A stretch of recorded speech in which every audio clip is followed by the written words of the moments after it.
Hello there, and welcome to Golden State Media Concepts Relationships Podcast, the Sex Edition. I have a question for you. Where did you first learn about sex? Was it your parents? Did you learn about it in school? Did you on the streets? You know, a lot of people learn it on the streets because you just have conversations pretty freely, and the subject of something like that can come up fairly easy, and people are generally free to just sort of say whatever's on the top of their mind. Did you learn about it in books or from your doctor? Your relationship partner. Sometimes that's where a lot of people get a lot of experiences. You know, if you're young and your relationship partner's a little bit older, maybe you might have learned in that relationship. And that might not have been so bad. But I'm going to tackle a few of these. You know, the thing is, when you learn about sex from your parents, they sometimes give you a sanitized version of it, at least in the discussion. They might not be so graphic, and they discuss it in ways that it's comfortable for them.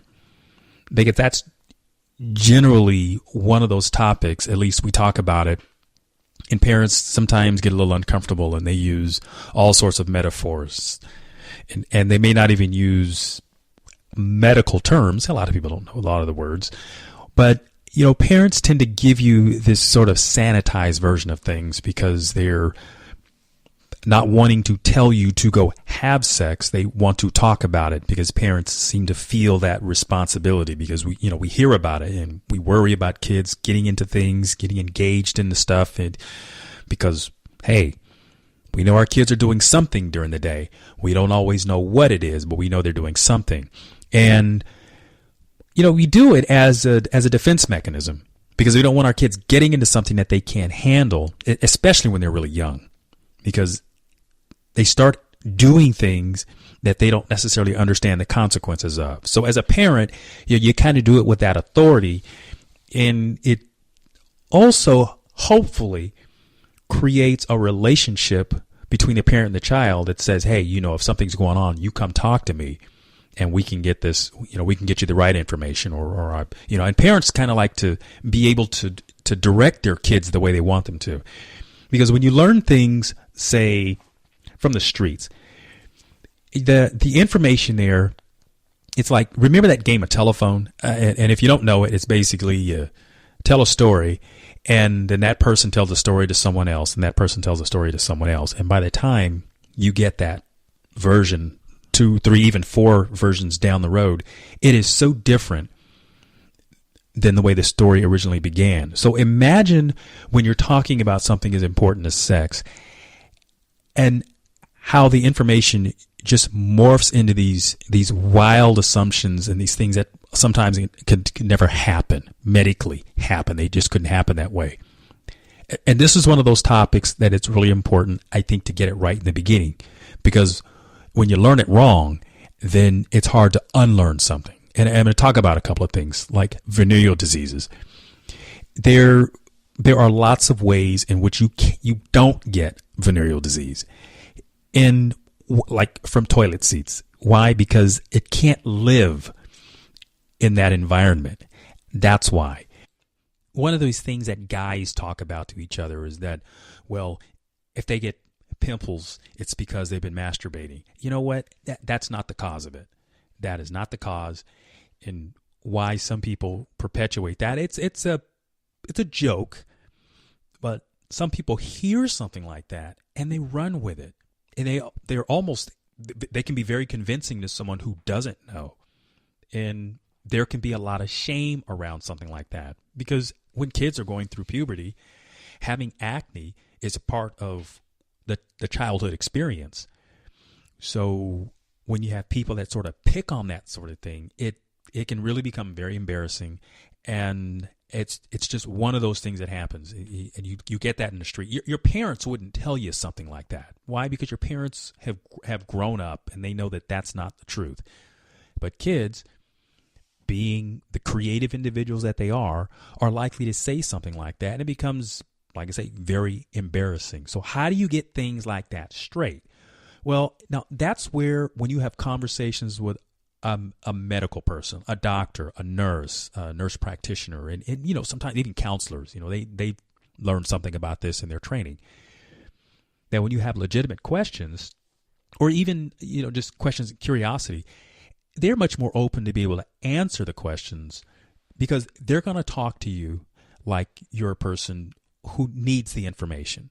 They're not going to necessarily sanitize it for you. I mean, they're not going to use, graphic, and they're not going to be vulgar about it. They're going to talk to you about it in medical terms. And, that really helps, I think, to not only understand that sex is something that is a part of us as human beings, but that there are responsible people that you can really get good information from. Schools. Now, when you're young, your parents have to sign a permission slip and say that it's okay to talk about this subject so that you can get good information. But schools oftentimes facilitate this. And then, you can take it to the next level. You can talk to doctors and nurses, because if you have any concerns, let's say you're in class and you're studying something like venereal diseases, and you may have questions about it because of things you've heard, then you can ask a doctor or a nurse or one of your counselors, and they can provide handouts for this for you. Or you can use, and now the internet, being that it is pervasive as it is, you can click on one link and it can lead you to another, to another, to another. And that is another good source. And, parents can actually utilize that.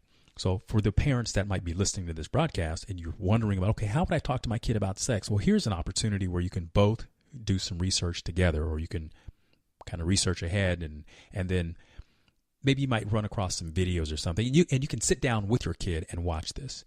And that's a way of doing it, so that you, as the parent, don't necessarily have to say it. And then if your kid has some questions, you can be there to answer them, or to at least try to steer them in the right direction. I think that is a wonderful way in which to use the internet to bridge this kind of communication. And with particular reference to some of the concerns about being sexual, which for most people would be, if you're young, preventing pregnancies, unwanted pregnancies, and even beyond the pregnancy, but it is the venereal disease, those kinds of things. It's very important that young people understand, everybody, but I'm particularly talking about those that don't have the experience, that they understand that the dangers that are out there and how you protect yourself from venereal diseases, and some things that you are exposing yourself to, even if you're wearing barrier protection. I'm talking about for guys that would be using condoms, and for women, there are female condoms, which kind of work very interestingly. It fits inside the vagina. The way a male condom slips over the penis, the female condom actually fits inside the vaginal cavity, and it prevents the possibility of the sperm traveling, getting into the cervix, and then meeting the egg. But one of the things in terms of venereal diseases that these things cannot prevent, things like herpes, which is a sexually transmitted disease. And if there is an exposure on the outside, then it's transmittable. That's something that you can learn about, and better that you know about something like that ahead of time, because then it teaches you what to look for. If you have a partner, if you're going out with somebody and you're considering being sexual, you want to not only ask the questions, but if you see something on your partner, or if you suspect that you have something, these are the kind of things you want to check into early on. Warts, that's another thing, very important. Not to be sexually active when you have outbreaks of this type, because they spread very, very easily. And oral sex. Now, this hits different people different ways. Some people are into it, some people aren't. And for the fact of that, I'm not puritanical in any way, shape, or form. So I don't care what your religion is. I'm talking about this from the standpoint of a clinical. Some people are very turned off by that because it is just not something that they are into. Other people are. How you learn about it, it could be from books. Some people learn about it from pornography. That is, they're watching films and videos, and they're watching actors perform this. So Now, that's not something I'm saying parents and children should be watching together. I think, that's kind of creepy. But when you are in your own personal space, or you and your partner are watching things, that might be a way for you to learn something about it. And, in the presence of young people, I'm not advocating that they are into something like that at all, because there is so much misinformation, because that is theater. That's something that you have to understand is not necessarily based in reality. You see, that's performing. And a lot of people tend to compare themselves to professional actors, and that's entertainment. So I consider that more along the lines of learning sex from the streets, okay? Because good information doesn't necessarily come in that fashion. So I'm going to take a short break, and I'm coming back, and I will talk about a few more of these things. Stay tuned. Golden State Media Concepts bring you Book Review Podcast, a haven for bookworms of all ages and the widest genres, from mystery to memoirs, romance to comedy, fantasy to sci-fi. If you love to read, this is a podcast for you. It's the Golden State Media Concepts Book Review Podcast.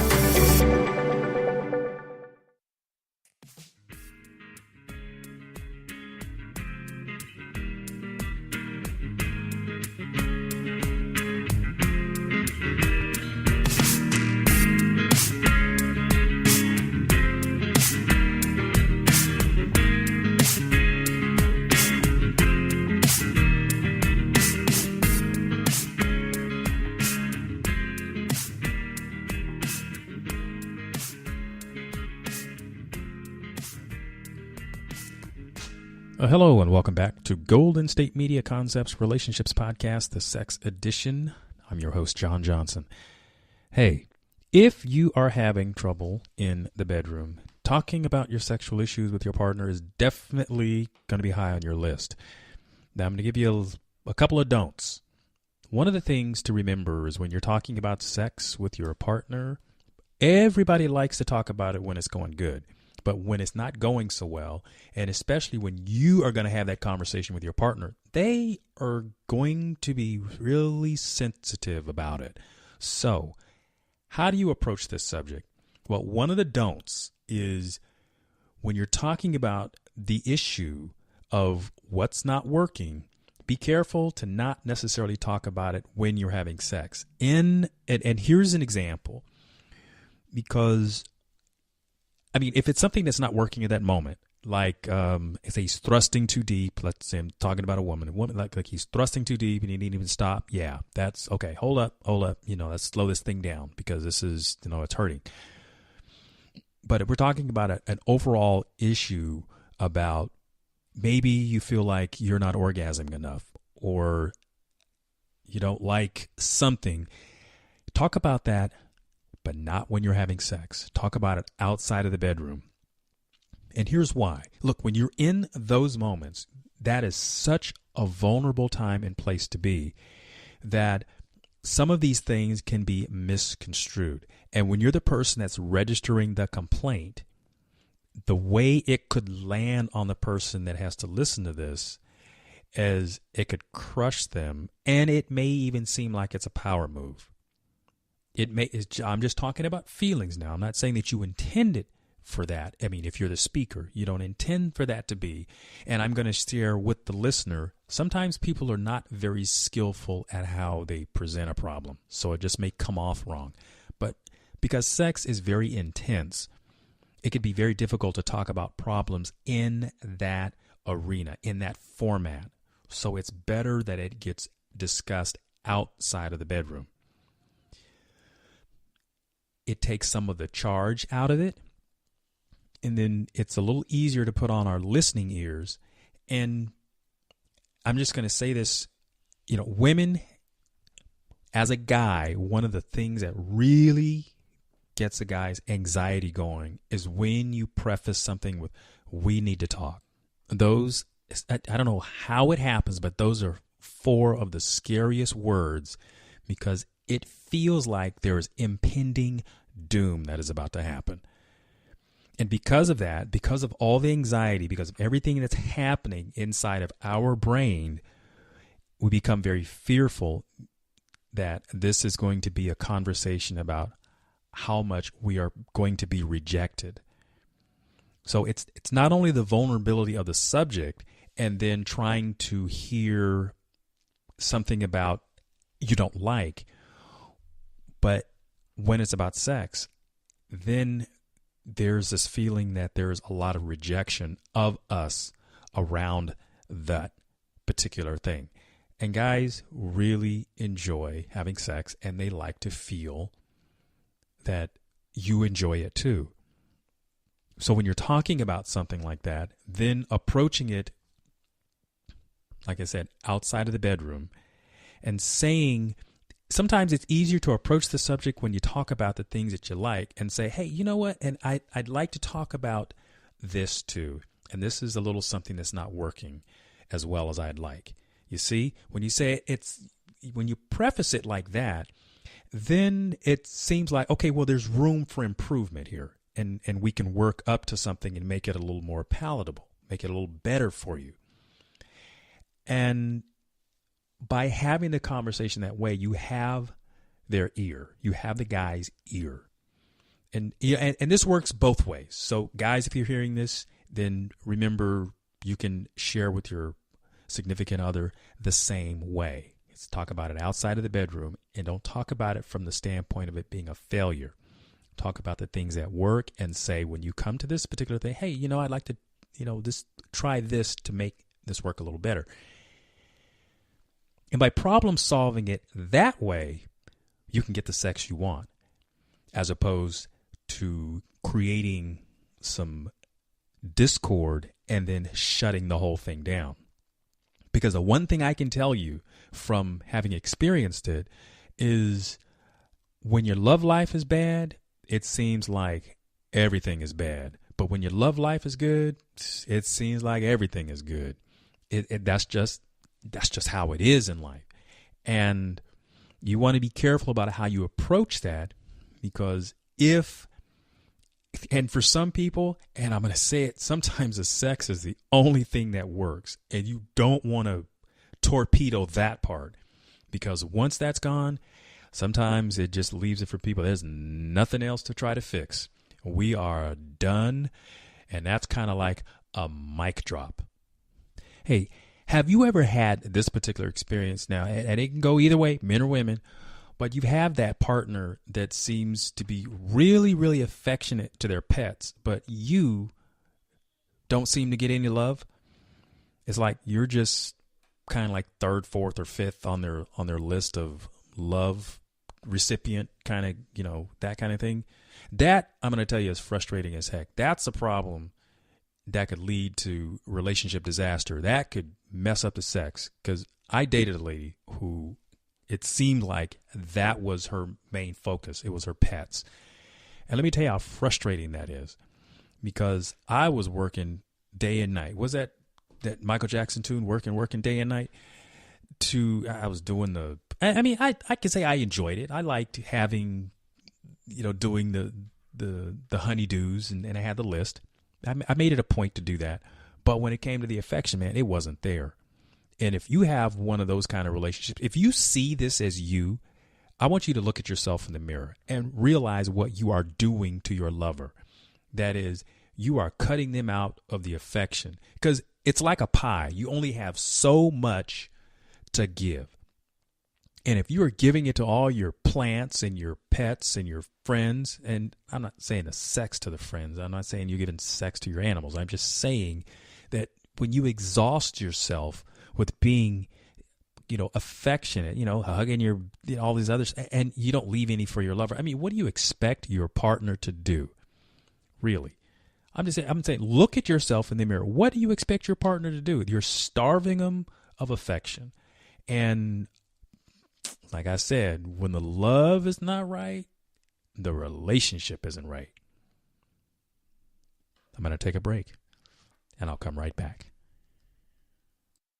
Tired of searching the vast jungle of podcasts? Now listen close and hear this out.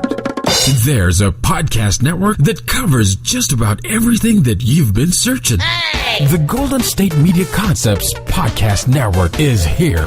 Nothing less than a podcast bliss with endless hours of podcast coverage. From news, sports, music, fashion, cooking, entertainment, fantasy, football, and so much more. So stop lurking around and go straight out to the Golden State Media Concepts Podcast Network. Guaranteed to fill that podcast itch.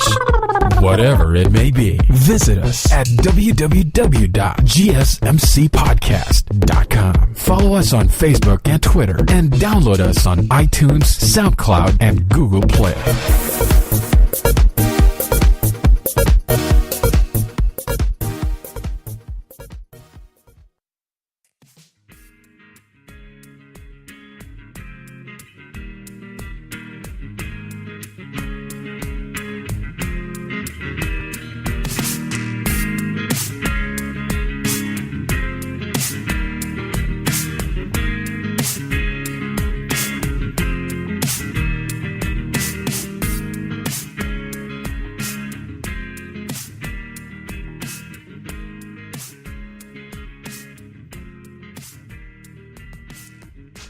Hello and welcome back to Golden State Media Concepts Relationships Podcast.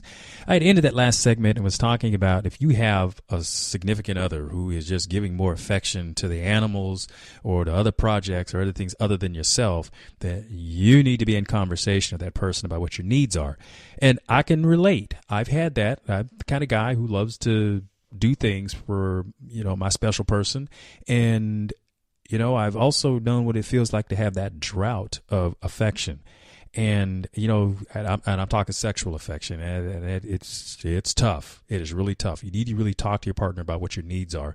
And, some people you just need to schedule things in. I mean, that's just the way it is. Some people are different. Other people are really spontaneous and they can handle that.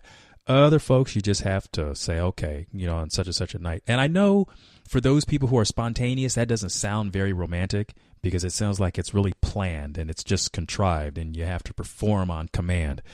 But, you're really looking to try to get the engine revved up. You're trying to get that kind of communication going on, meaning the love connection, the sex. You just have to put it in there. If that's how your partner is wired, then at least, even if it's not your style, try it so you can get something.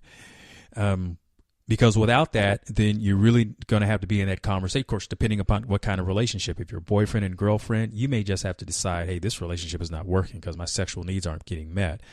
But if you have something that's more permanent, like being married or something like that, you have a different issue because you basically have a contract with that person, and breaking up your happy home over something, of course, it's probably not so happy if you're not getting sex, but breaking up your happy home over something like this is, it's going to be quite expensive. And whether it's man or woman, it doesn't matter which sex it is. I'm just really talking about this in a generic sense. And you need to get this conversation going. Now, as I talked about in the first segment, you got to be careful about how you bring the conversation up, because when you want this, then obviously there's a lot at stake, and things are really heightened.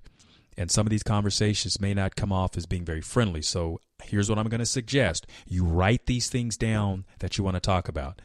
And make it brief. I mean, you don't have to make a 10-page list, because that's going to seem like it's just too big to overcome. And coming at somebody with a list, I mean, that's always scary. Can you imagine somebody coming at you with a clipboard of complaints? I mean, it seems like we'll never get to the end of that conversation. So that's not the approach. But the reason you're writing things down is because you kind of want to keep your thoughts straight.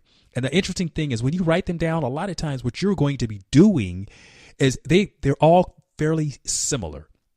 So you might be able to read through that after you've had it. Remember, you're trying to get yourself into a place where you can talk and you can be rational. But you might be able to condense that down into maybe one or two sentences. And that makes it seem like it's manageable. Because remember, you want to make love to your partner. You don't want to put them off. Because if you send this thing down the wrong direction, you're going to be having to do damage control. And when it comes to sex and having to do damage control, you know how frustrating that is. Because there's so much intimacy, being naked. And then, if you're one of those that really likes to have the parties going, when you want the costume and you want to play and you've got things going on. None of that's going to be happening if you upset your partner. So you got to really think about how you're going to approach this. And if you have trouble with having discussions about other things, then you probably want to get some help around talking about this stuff, because this is going to go, this is going to really set the earthquake stuff happening. Remember, sex is very important. It's very intense. You know, when you're doing it, it's got some intensity to it. And just imagine what it's going to be like if you start talking to your partner about the problems. Because some people are going to feel blindsided by this, because some people don't like having to hear that their sex isn't great, that it isn't everything that you've expected. Because, you know, there are a lot of people that feel like they give the best that they have. And if something is not right, they're going to be really, really hurt. So remember, treat this with kid gloves. But if you're the one that has the issue, and I'm just going to say it that way, not that it's a problem, but if you're the one that is, well, yeah, I guess it is, one that's having a difficulty with this, then you're going to have to bring this to your partner. Then, you know, be courageous enough to do it, but do it with love, okay? Do it with love. Don't do it with sarcasm, because sarcasm is going to get you kicked out of the bed. There will be no love making when you do it like that. And, you know, people making love under duress, that's not a good experience. I can tell you, you're just going to feel like you're hostage. And I'm going to tell you guys, if, you know, your woman comes at you and starts complaining about your love making, do you think you're really going to be able to, you know, feel like the man? I don't think so. Because there's a part of you that knows, you know, you can bring it. But if she's going to be complaining about you, you also know that you're being judged. And I know we as guys, sometimes we just says, well, who else is she thinking of? I mean, who does she have in her mind that's, you know, that made this so good, made this better? I tell you, women have memories of good sex. And if it's not with you, then you're going to have to, maybe you know a little something about your partner before you met her. You know, she might have some skills that you didn't teach her. And I'll tell you, that can be a little intimidating. So you want to be mindful of, you know, how you approach this thing. Be gentle. And be vulnerable. Talk about it. Be honest. Be upfront. But as I tell guys, man, be careful how you approach that. Because I tell you what, she comes back at you with something. You may not like what she comes back with. Something else to think about. And I say this, you know, guys, if you know what women like, women really appreciate if you take the time to go and do some shopping for her. If you want to see your girl in a sexy costume, go buy it for her. Okay? Go buy it for her. Surprise her with something like that. She will love you for it. And women, surprise your man. Give him the opportunity to see you in something super sexy hot. I mean, he won't forget it. Guys really do like the visual thing. You know, and women like visual too. I've come to learn that. But remember, this is a treat for your guy. Give him the treat of seeing you in something hot and sexy, and I guarantee he will remember it.